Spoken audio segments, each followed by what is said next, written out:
ನಿಜ ನೀವು ಹೇಳಿದ್ದು. ನಾವು ಸುಮಾರು ವ್ಯಕ್ತಿಗಳನ್ನು ನಾವು ನಂಬ್ತೀವಿ. ಎಲ್ಲಿ ಆ ನಂಬಿಕೆಗೆ ದ್ರೋಹ ಅಂತ ಆದಾಗ ಮನುಷ್ಯ ತುಂಬ ಕುಗ್ತಾನೆ ಅಲ್ವಾ? ಸೊ ಆ ಆ ಕುಗ್ದಾಗ ಮನುಷ್ಯನಿಗೆ ಜೀವನದ ಅರ್ಥಗಳು, ಪಾಠಗಳು, ಆ ಹಳೆ ನೆನಪುಗಳನ್ನು ನೆನಪು ಮಾಡ್ಕೊಂಡಾಗ ನಮಗೆ ಎಲ್ಲೋ ಒಂದು ಕಡೆ ಆ ನೋವುಗಳು ಮತ್ತೆ ಮರುಕಳಿಸ್ತಾ ಇರ್ತವೆ ನೋವಾಗುತ್ತೆ ಸರ್. ಅಲ್ವಾ? ಕುಗ್ಗಿಲ್ಲ, ಯೋಚನೆ ಮಾಡಿದೆ ನಾನು. ಏನಕ್ಕೆ ಹಿಂಗಾಯ್ತು ಅಂತ ಯೋಚನೆ ಮಾಡಿದೆ. ಅವ್ರ ಹತ್ರ ನನಗೆ ಕೆಲಸ ಬೇಕಾಗಿತ್ತು, ನನ್ನ ಜೊತೆ ಮಾಡ್ಕೊಂಡಿದ್ರು. ಏನೋ ಆ ವ್ಯಕ್ತಿ ಇಂಪಾರ್ಟೆಂಟ್ ಅಂತ ಅನಿಸುತ್ತೆ ಅವ್ರಿಗೆ, ನಾನು ಇಂಪಾರ್ಟೆಂಟ್ ಇಲ್ಲ ಅಂತ ಅನಿಸುತ್ತೆ ಅಂತ ನನ್ನ ಮೈಂಡ್ ನಾನೇ ಕ್ವಶನ್ ಮಾಡ್ಕೊಂಡು ಹಾಕೊಂಡೆ. ಬಟ್ ಅನಿಸ್ತು ಹಂಗಂಬಿಡೋದು. ಯಾರೂ ಮಾತಾಡಿದ ಅಷ್ಟೇ ನಾನು ಊಟ ಮಾಡ್ದಾಗಿಲ್ಲ ಸರ್, ನಿದ್ದೆ ಮಾಡ್ದಾಗಿಲ್ಲ. ನನ್ನ ಸಾಂಗ್ ಏನು ಮಾಡಬೇಕು ಇವತ್ತೇ ನಿಮ್ಮ ಟಿ ವಿಲಿ ಹೇಳ್ತಾ ಇದ್ದೀನಿ, ಯಾವ ಚಾನಲ್ ಹೇಳಿಲ್ಲ ಅಂದರೆ ಇದಕ್ಕೆ ಬೇರೆ ಹೇಳ್ಕೊಂಡಿದ್ದೆ. ಇಷ್ಟು ದಿನ ಬಿಟ್ಟರೆ ನಾನು ಸಾಂಗ್ ಮಾಡ್ತಾಯಿದ್ದೀನಿ, ಯಾರು ಸಹಾಯ ಕೇಳ್ತಾರೆ ನಾನು ನಂಗೆ ಮಾಡಿ ಅಂದ್ಬಿಟ್ಟಂತ. ಮತ್ತೆ ವಾಪಸ್ ಬರ್ತಾರಂತೀರಾ ಸರ್? ಬಂದರೆ ಮಾತಾಡ್ತೀವಿ ಸರ್. ನಮ್ಗೆ ಅವೆಲ್ಲ ಗೊತ್ತಿಲ್ಲ ಸರ್, ಮಾತಾಡಲ್ಲ, ದ್ವೇಷ ಕಟ್ಕೊಬೇಕು ಅವೆಲ್ಲ ಇಲ್ಲ ಸರ್. ಏನೂ ಕಾಲ್ ಮಾಡಲಿಲ್ಲ ಆ ಟೈಮಲ್ಲಿ, ಅದು ಉಳಿದಿದೆ ಅಷ್ಟೇ ಹೊರ್ತು ಮಾತಾಡ್ಸಲ್ಲ ಅನ್ನೋ ವ್ಯಕ್ತಿ ಏನಲ್ಲ ಸರ್ ನಾನು. ಸೊ ಅವ್ರು ನೋಡೋರ್ಗೆ ಅನ್ಸ್ಬೋದು ಏನು ದೊಡ್ಡ ಮನುಷ್ಯನ ಥರ ಮಾತಾಡ್ದ ಸರ್. 26 ವರ್ಷ ಎಕ್ಸ್ಪೀರಿಯೆನ್ಸ್ ಮಾಡಿಕೊಂಡು ಈ ಮಟ್ಟಕ್ಕೆ ಬಂದಿದ್ದೀನಿ, ನನ್ನ ಸಾಧನೆ ನಾನು ಬಂದಿದ್ದೀನಿ ಸರ್. ಅವ್ರು ಏನೇ ಅನ್ಕೋಬೋದು ಸರ್, ಅವ್ನು ಹಿಂಗೆಲ್ಲ ಮಾತಾಡ್ತಾನೆ ದೊಡ್ಡ ಇದೇ ಥರ ಅಂತ. ನಮಗೂ ಎಲ್ಲ ಗೊತ್ತಿದ್ದಕ್ಕೆ ಈ ಮಟ್ಟಿಗೆ ನಾವು ಬಂದಿದ್ದಲ್ವ ಸರ್. ಬುದ್ಧಿವಾದಗಳು ಹೇಳಿದ್ದಾರೆ, ಎಲ್ಲ ಥರನೂ ಮಾತಾಡಿದ್ದಾರೆ ಎಲ್ಲನೂ.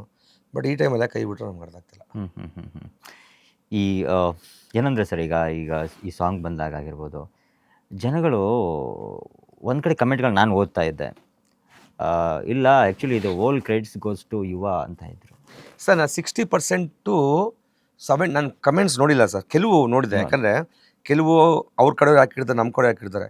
ಬಟ್ ನನಗೆಲ್ಲ ಹೇಳಿದ್ರು, ಅಣ್ಣ ಕಮೆಂಟ್ಸ್ ಪೂರಾ ನಿಮ್ಮ ಪರನೇ ಇದೆ 80% ಅಂತ. ನಂಗೆ ತೀರಾ ಕ್ಲೋಸೆಸ್ಟ್ ಹೇಳಿದ್ರು, ಇಲ್ಲ ಕಮೆಂಟ್ಸ್ ಆಲ್ಮೋಸ್ಟ್ ನಿಮ್ಮ ಪರನೇ ಇದೆ ಅಂತ ಹೇಳಿದ್ರು. ಅಂದರೆ ಅಲ್ಲಿ ಜನಕ್ಕೆ ಗೊತ್ತಿದೆ ಅಲ್ಲ, ನನ್ನ ಬಗ್ಗೆ ಗೊತ್ತಾಗಿದೆ ಅಂತ ಅರ್ಥ ಸರ್. ಅಷ್ಟೇ. ಏನು ಅನ್ಸುತ್ತೆ ಸರ್ ಅದನ್ನೆಲ್ಲ ನೋಡಿದ್ರೆ? ಅದು ಖುಷಿ ಆಗುತ್ತೆ ಸರ್. ಕೆಲವು ಜನ ಹೇಳಿದ್ನಲ್ಲ ಬೋಡ ಅಂತೇಳಿ, ಅಪ್ಪ ಕನ್ನಡ ಜನರಿಗೆ ನಾನು ಇರೋದೇ ಬ್ರ್ಯಾಂಡಲ್ಲಿ ಬೋಡ ಸರ್. ನಾನು ಅಷ್ಟೇ ಸಾಂಗಲ್ಲಿ ಹೇಳಿದೆ ಅಂತ ಹೇಳಿದ್ನಲ್ಲ, ನೀವೇನು ಬೇಕಾದ್ರೂ ಕರ್ಕೊಳ್ಳಿ, ನಾನು ಯುವರಾಜ್ ವೈಭವ್ ಅಂತ ನಮ್ಮ ಅಪ್ಪ ಅಮ್ಮ ಹೆಸರಿಟ್ಟಿರೋದು ನಮಗೆ. ಎಸ್ ಸರ್, ನಮ್ಗೆ ಆ ಸಾಂಗ್ ಸರ್ ಅದು ತುಂಬ ನಮ್ಗೆ ಇಷ್ಟ ಆ ಸಾಂಗ್. ಸೊ ಪಾರ್ಟಿ ಸಾಂಗ್ ನಮಗೋಸ್ಕರ ಒಂದೆರಡು ಲೈನ್ ಖಂಡಿತವಾಗೋಣ ಸರ್.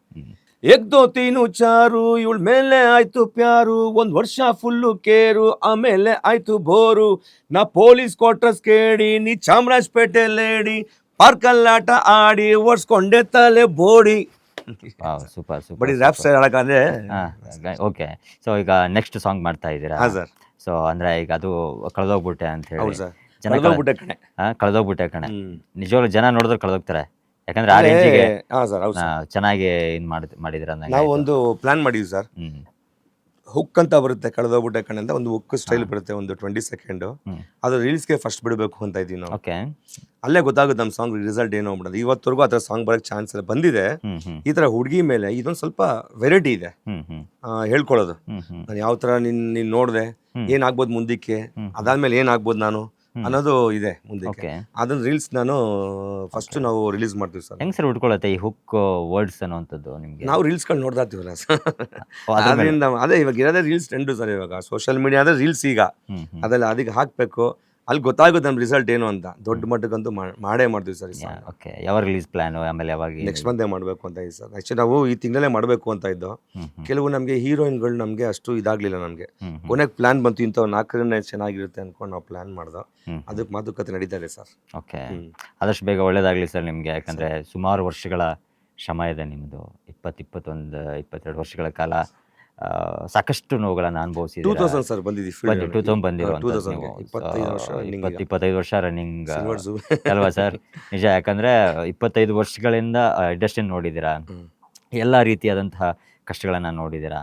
ಸೊ ಯಾಕಂದರೆ ಈ ನೆಕ್ಸ್ಟ್ ಬರುವಂತಹ ಸಾಂಗು ದೊಡ್ಡ ಮಟ್ಟಕ್ಕೆ ಯಶಸ್ಸು ಸಿಗಲಿ ಅಂತ ನಮ್ಮ ಸಪೋರ್ಟ್ ಮಾಡ್ಬೇಕು. ಖಂಡಿತ ಸರ್, ನಮ್ಮ ಸಪೋರ್ಟ್ ಸದಾ ನಿಮ್ಗೆ. ಯಾಕಂದರೆ ನಾವು ನಿಮಗೆ ನಾನು ಈ TV ಮಾಧ್ಯಮದವ್ರಿಗೆ ಹೇಳೋದೇನು ಇಷ್ಟಪಡ್ತೀವಿ ಅಂದರೆ, ನಾವು ಉದ್ಧಾರ ಆಗೋದು ನಿಮ್ಗಳಿಂದನೇ. ಒಂದು ಕಾಂಟ್ರವರ್ಸಿ ಆಗೋದು, ದೊಡ್ಡ ಕಾಂಟ್ರವರ್ಸಿ ಆಗೋದು ನಿಮ್ಮಿಂದನೇ.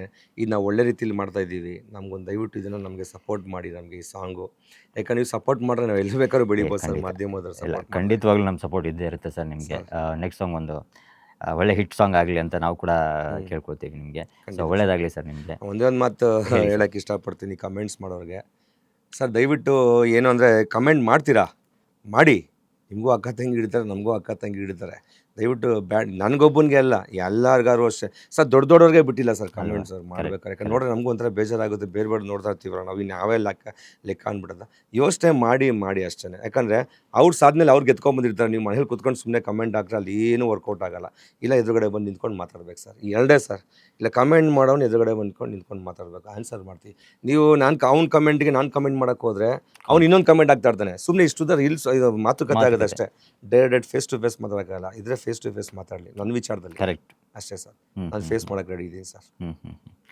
Thank you so much sir. Thank you, thank you. sir. ತುಂಬ ಒಳ್ಳೆ ನನ್ನನ್ನು ಕರೆದು ನಿಮ್ಮ ಟಿ ವಿ ನನಗೆ ಇಂಟರ್ವ್ಯೂ ಮಾಡಿದ್ದಕ್ಕೆ ನಿಮಗೆ ನಿಜವಾಗ್ಲೂ ಅಶ್ವವೇದ ಚಾನಲ್ಗೆ ನಾನು ಧನ್ಯವಾದ ಹೇಳಕ್ಕೆ ಇಷ್ಟಪಡ್ತೀನಿ ನಾನು. Thank you sir. Thank you so much. ನಿಮಗೆ ಎಲ್ಲ ಒಳ್ಳೆಯದಾಗಲಿ. ನಮ್ಮ ಕಡೆಯಿಂದ ಮುಂದೆ ನಿಮ್ಗೆ ಬರುವಂತಹ ಸಾಂಗ್ ಎಲ್ಲ ಸಪೋರ್ಟ್ ಕೂಡ ಇದ್ದೇ ಇರುತ್ತೆ ಅಂತ ಹೇಳ್ತೀನಿ. Thank you, sir. So thank you so much sir. ಧನ್ಯವಾದ ಸರ್.